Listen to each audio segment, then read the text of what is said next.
how to change DNS settings on Windows 11. So in order to change DNS settings, you just need to go to your Windows and go to Network Connections, tap on View Network Connections. From here, select your internet connection, whether it is LAN or Wi-Fi, and just go to Properties.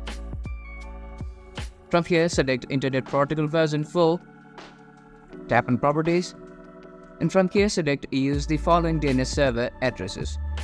And here you can either go to Cloudflare DNS or OpenDNS from Google.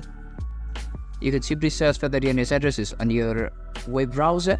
So you can simply go to your web browser and search for free DNS that are available on the internet. You can just go to Google's DNS server, or you can use Cloudflare's free DNS and go to your network connection again. And click on OK, and your DNS settings will be changed. And in this way, you can change DNS settings on Windows 11. So if you find this tutorial helpful, to subscribe and don't forget to leave us a like and comment. Thank you.